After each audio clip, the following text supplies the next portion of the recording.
Department of Social Welfare and Development Bicol sinigurong may sapat na stockpile para sa mga posibleng maaapektuhan ng Bulkang Mayon. Kuha tayo ng report sa pamamagitan ng Bombo Radyo Legazpi.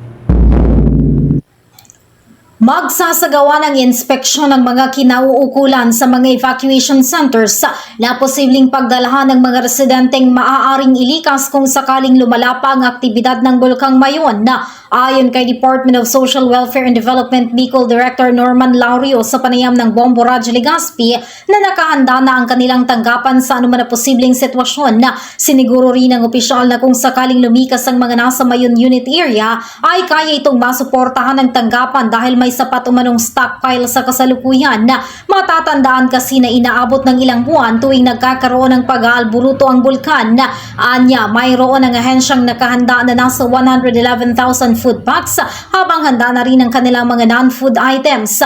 Dagdag pa ng opisyal na nag-request na rin ang tanggapan ng karagdagan na augmentation na food at non-food items mula sa Central Office. Nabatid na mahigpit rin ang paalala ni DSWD Secretary Rex Gatchalian na i-monitor ang sitwasyon sa lalawigan ng Albay kaugnay ng aktibidad ng Bulkang Mayon.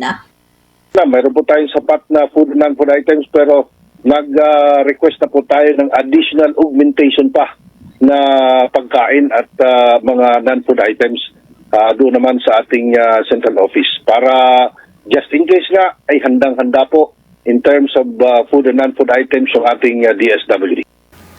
Yan ang ulat mula rito sa himpilan ng Bombo Radyo Legazpi. Ito si Bombo Romela Sakayan Wandasan and this is Bombo Radio Philippines, the #1 and most trusted source of news and information. Basta Radio, Bombo! For the most trusted source of news and information, visit our website at www.bomboradio.com. Follow us on Bombo Radio mobile app, Facebook, YouTube, TikTok, and X, formerly Twitter.